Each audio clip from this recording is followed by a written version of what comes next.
अपनी खूबसूरत पत्तियों से सबका मन मोह लेने वाला, कई वैरायटियों में आने वाला ये इंडोर और लो लाइट में रहने वाला प्लांट है एग्लोनिमा। राधे राधे दोस्तों, मैं ममता आपका स्वागत करती हूँ आपके अपने channel Mamta home nursery and daily blog में। और आज मैं जिस पौधे के बारे में आपको बताने जा रही हूँ, आजकल ये नर्सरी में और घरों में अपने आसान रख रखाव के लिए, स्पेशली इंडोर और लो लाइट के लिए बहुत फेमस है। और ये पौधा है एग्लोनिमा का, या फिर इसको चाइनीज़ सदाबहार भी कहा जाता है। और काफ़ी वैरायटी, काफ़ी कलर और वेरिएशन लेकर के ये प्लांट आ रहा है। जैसे कि दोस्तों आप जानते हैं, आजकल इसकी काफ़ी वैरायटी आ रही हैं, अलग अलग तरह के कलर में, वेरिएशन में। और काफ़ी आप लगा लीजिए, कम से कम 50-15 तक की इसकी 10-15 तरह की इसकी वैरायटी मैं देख चुकी हूँ नर्सरी में और लोगों के घरों में, या फिर आप कहीं भी वीडियो वगैरह में देखिए। और ये बहुत ही चलन में है आजकल। इसका ये कारण है कि इसको बहुत लो लाइट चाहिए, ज़्यादा ब्राइट लाइट की ज़रूरत नहीं होती है, और बहुत तेज़ी से ग्रोथ करता है। और इसके पत्तों का रंग देखिए कितना सुंदर लग रहा है। ठीक है, अगर आपके पास ये कलर हो गए तो आपको ज़रूरत नहीं है फूलों की, इसलिए ये बहुत ही प्रचलन में है। आप किसी भी नर्सरी में जाएंगे तो ये आसानी से दिख जाएगा। तो चलिए आगे इसकी केयर की बात करते हैं। सबसे पहले इसके लिए जगह कैसे चुनें आप। अगर आप नर्सरी से इसको लाना चाहते हैं या आपको कहीं से भी इसकी कटिंग मिलती है, तो आपको इसको कौन सी जगह पर रखना चाहिए। तो जगह की बात करें इसके लिए, तो इसको इंडोर में ब्राइट लाइट, ही देखिए मैंने दरवाज़ा है, दरवाजे के जस्ट सामने रखा हुआ है। मैं वैसे भी आउटडोर रखा था इसको ब्राइट लाइट में। तो इसको इंडोर के लिए अगर आप चुन रहे हैं, ब्राइट लाइट है, खिड़की के पास है, दरवाजे के जस्ट सामने हवा है और हल्की सी लाइट है। लो लाइट में नहीं चलेगा ये। अगर आप लो लाइट में रखेंगे तो इसके जो तने होते हैं ना, गलने लग जाएंगे और इसकी ग्रोथ नहीं होती है। इसीलिए ज़रूरी है इसके लिए ब्राइट लाइट वाली जगह चुना जाए। अगर आपके घर में ब्राइट लाइट है, दरवाजे के पास, खिड़की के पास, आप ला के रख सकते हैं। तो जगह के लिए इसको बहुत ब्राइट लाइट चाहिए। और स्पेशली इंडोर में ब्राइट लाइट तो चाहिए, लेकिन धूप नहीं चाहिए, ये याद रखिएगा आपकी। इसको बहुत तेज़ धूप नहीं चाहिए, हल्की सी धूप हो और ब्राइट लाइट हो, तो ये आराम से आपके घर में सर्वाइव कर सकता है। तो दोस्तों जगह की बात हो चुकी है। इसको एक उपयुक्त उजाला और हवा चाहिए, जिससे इसकी ग्रोथ होगी और ये सालों साल आपके घर में बना रहेगा। अब बात करते हैं पानी की। पानी इसको कैसा चाहिए। इसको पानी आप तभी डालिए जब देखिए अभी ये मिट्टी, मॉइस्चर है मिट्टी में, और इस टाइम पर आप पानी डालने की बिल्कुल भी गलती मत कीजिए। मैं थोड़ा बाहर रखा था, मैंने इसको थोड़ा बाहर रखा था, तो काफ़ी घास वगैरह हो गया है। 15-20 दिन हो चुके होंगे, इस पर मैंने ध्यान नहीं दिया है। और घास तो शायद 2-3 महीने से इसमें हुआ होगा। तो आज मैं इसके साथ निराई गुड़ाई कर रही हूँ और वीडियो भी आपके साथ बना रही हूँ। तो बात कर रही थी मैं इसकी पानी की। पानी देखिए अभी इसमें मैंने पानी डाला हुआ है, बाहर से लेके आई थी मैं, और मैंने पानी डाला है। और जब तक ये पूरी मिट्टी सूख नहीं जाएगी मैं दोबारा पानी नहीं डालूँगी। तो आप अगर पानी डालते हैं तो इसकी टॉप लेयर टच कीजिए। जब टॉप लेयर टच कीजिए, जब नीचे तक आपको हल्का सा मॉइस्चर मिले तब आप पानी डालिए। अगर गीले में पानी डालेंगे तो इस पौधे की जड़ें ख़राब हो जाती हैं और ज़्यादा पानी से इस पौधे की ग्रोथ नहीं होती है। अगर आप पूरी मिट्टी सूखने देते हैं तो उसके बाद पक्का इसके पत्तों को धोइए, क्योंकि इसके पत्ते बहुत घने होते हैं और बहुत धूल होती है। तो आप जब भी पानी डालते हैं पूरे पत्तों से लेकर नीचे तक पानी डालिए। जड़ में भी पानी चला जाएगा और इस तरह से पत्ते भी साफ़ हो जाएंगे। तो आप झरने से या किसी मग से आप ऊपर से इसको पानी दे सकते हैं। और ऐसे ऊपर से पानी देने में इसको कोई ख़तरा नहीं है, लेकिन मिट्टी को जब पूरी सूख जाए, टॉप लेयर में 1-2 इंच पक्का सूखी होनी चाहिए। और ज़्यादा सूखी भी है तो पौधे को नुकसान नहीं पहुंचता, लेकिन ज़्यादा पानी इसको नुकसान करता है। बहुत कम पानी की इसको ज़रूरत होती है। अब बात करते हैं इसके लिए पॉट कैसा चुने। देखिए मैंने तो सीमेंट के पॉट में लगाया हुआ है। ज़्यादातर मैं इसको आउटडोर और ब्राइट लाइट में रखती हूँ, इंडोर में नहीं रखती हूँ मैं, इसीलिए मैंने इसको सीमेंट का पॉट चुना है। अगर आप प्लास्टिक का पॉट, 6 इंच का पॉट काफ़ी होता है इसके लिए। अगर ये थोड़ा सा, जैसे इसकी अभी इतनी ग्रोथ है तो इसको 6 इंच का पॉट चाहिए।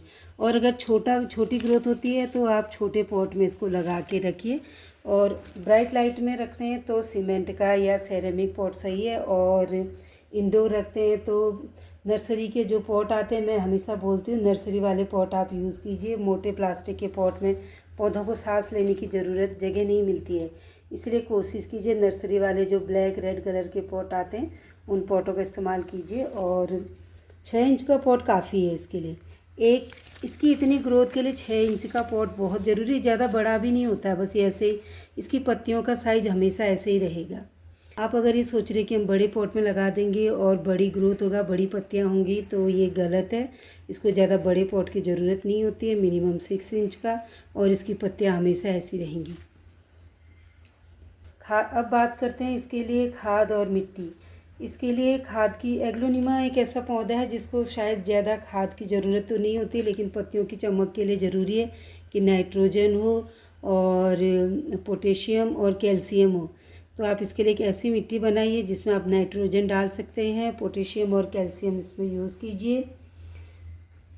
और मैं तो अगर इंडोर प्लांट है तो मैं वर्मी कंपोस्ट प्रेफर करती हूँ हमेशा।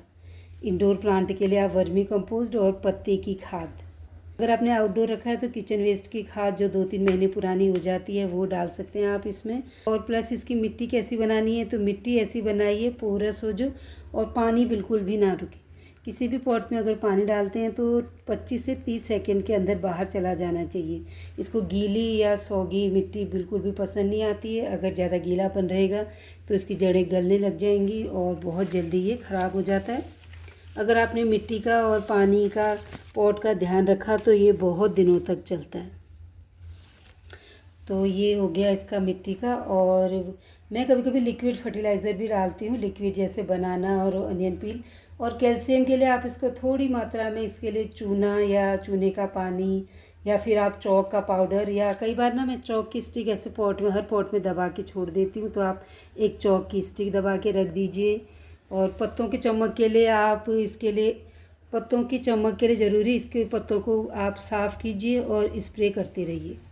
तो कंपोस्ट की बात हो चुकी है। कंपोस्ट इसमें बहुत ही कम, और पत्तों वाली या वर्मी कंपोस्ट यूज़ कीजिए। इंडोर में, आउटडोर रखते हैं तो किचन वेस्ट का यूज़ कर सकते हैं। अब बात करते हैं पेस्ट अटैक का। तो इसकी पत्तियों में एक, जैसे आपने देखा होगा अक्सर मनी प्लांट वगैरह में, उसमें छोटे छोटे से वाइट कलर के बग्स लगते हैं।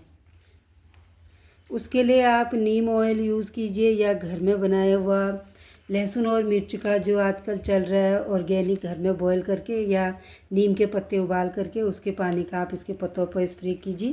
पत्तों को जब मैं पानी डालती हूँ ना, पूरे पत्तों को धो के पूरा क्लीन कर देती हूँ, तो इसकी वजह से देखिए एक भी वक्स नहीं है। लेकिन इसमें अटैक होता है तो आपको टाइम टाइम से उस पर चेक करते रहना होगा। बात करते हैं इसका प्रोपोगेशन कैसे किया जाए। इसके प्रोपोगेशन के 2 तरीके हैं। एक तो देखिए छोटा बेबी प्लांट है, इसको आप निकाल सकते हैं। दूसरा ये देखिए मैंने यहाँ से काट के डिवीज़न किया हुआ है। इस तरह आपको ऐसे इधर से ऊपर से कटा हुआ तना मिल जाता है, तो बहुत आसानी से ये प्रोपोगेट होता है, चाहे कोई भी कलर हो। इसमें काफ़ी कलर हैं, मेरे पास ग्रीन है और 1-2 और कलर हैं जिनको मैं बाद में आप लोगों के साथ शेयर करूँगी। तो ये देखिए, तो इस तरह यहाँ से काट करके, ये वाला हिस्सा काट करके आप प्रोपोगेट कर सकते हैं, जैसे यहाँ से काट दिया। और दूसरा तरीका ये देखिए, ये बेबी आ रहे हैं इसके, इनको अच्छे से आप नीचे से, जैसे ये है, ये वाला है, इसको मैं निकालती हूँ। ये छोटा सा बेबी है, ये इसको ऐसे निकाल लीजिए। और ये देखिए, ऐसे ही इतना छोटा मत लगाइए, थोड़ा सा ग्रोथ होने के बाद आप लगाइए। छोटा लगाएंगे तो इसको बचाना बहुत मुश्किल होगा। ये मैंने आपको दिखाने के लिए लगाया, निकाला है। अभी शायद ये बचे कि ना बचे पता नहीं, देखते हैं। इसको मैं इसी में डाल देती हूँ, और इसमें काफ़ी घास फूस हो रहा है। ये देखिए, ये है, इसको थोड़ा सा ग्रोथ होने दीजिए, कम से कम 3-4 पत्ते आ जाए, या इतना प्लांट हो जाए, 3-4 पत्ते आ जाए, तना जैसे ये तना थोड़ा ऊपर हो जाए, तब आप इसको प्रोपोगेट कीजिएगा। इतने पत्तों के तने के साथ इसको लगाने में डर रहता है, इसका ग्रोथ होना मुश्किल होता है। थोड़ी सी ग्रोथ के बाद आप इसको प्रोपोगेट कर सकते हैं। तो ये चाइनीज़ एवरग्रीन की मैंने बहुत वैरायटी देखी है, लेकिन ये वैरायटी 3-4 साल पहले चली थी, अभी शायद मैं बहुत कम देख रही हूँ। और अगर मैंने इंडोर रखा हुआ है तो देखिए ये हरा रंग आ चुका है बिल्कुल। अगर आउटडोर रखूँगी, जैसे देखिए पुराना पत्ता है, मैंने आउटडोर रखा है तो इसमें वाइटनेस ज़्यादा है। और पीला भी हो गया था। ये देखिए, इस वजह से मैंने इसको इंडोर से आउटडोर से हटा के इंडोर में रखा है और बहुत अच्छी ग्रोथ हो रही है। हालांकि बड़े पॉट में है और आप चाहे तो उसको थोड़ा सा छोटे पॉट में भी यूज़ कर सकते हैं। तो देर किस बात की है, आप नर्सरी जाइए या आपको कहीं से भी कटिंग मिलती है चाइनीज़ एवरग्रीन या एग्लोनीमा की, लेके आइए और अपने घर को और स्पेशली अपने इंडोर को आप अपने इंडोर को सजा सकते हैं इसके हरे हरे पत्तों से। लेकिन एक चीज़ और मैं आप में इसमें मेंशन करना चाहती हूँ कि इसके पत्ते बहुत पॉइजनस होते हैं। जैसे डिफिनबेकिया होता है, वैसे चाइनीज़ एवरग्रीन के भी पत्ते पॉइजनस होते हैं। अगर आप इसको ला रहे हैं, आपके घर में बच्चे हैं और स्पेशली जानवर हैं, तो आप इंडोर की जगह आउटडोर ब्राइट लाइट में रखिए। अगर इंडोर रखते हैं तो बच्चों का और पेट्स का स्पेशल ध्यान रखिए, क्योंकि ये भी एलर्जिक होता है। इसमें भी एक टॉक्सिन होता है जो कि एलर्जिक होता है और ये आपके बच्चों को, आपको या आपके पेट्स को नुकसान पहुंचा सकता है। इसकी पत्तियां जितनी सुंदर है और आप डेकोरेशन के लिए लाना चाहते हैं, लेकिन स्पेशली इसका सेफ्टी के लिए बहुत ध्यान रखिए, स्पेशली बच्चों का और अपने आप को भी। जब आप इस पौधे पर काम करते हैं तो उसके बाद अपने हाथ अच्छे से धोइए, क्योंकि मेरा एक्सपीरियंस है, एक बार मेरा हाथ तो बहुत धोया था लेकिन गलती से ये मुझे नुकसान पहुंचा चुका है काफ़ी। अगर इसका पॉइजन पेट में चला जाए तो उल्टी आने जैसा और पेट दर्द, सिर दर्द जैसे कुछ सिम्टम्स हो सकते हैं। तो आप ध्यान दीजिएगा, जब भी आप इस पर हाथ लगाते हैं तो अपने हाथ क्लीन रखिए या ग्लव्स पहनिए, ग्लव्स यूज़ कीजिए। तो दोस्तों, आपको एक छोटी सी जानकारी देनी थी, प्लांट को कैसे रखें और इतने सुंदर प्लांट को आप अपने घर में लाए तो कैसे ध्यान रखें। और इतनी देर तक मेरे वीडियो को देखने के लिए, मेरे वीडियो के साथ बने रहने के लिए बहुत बहुत धन्यवाद आपका।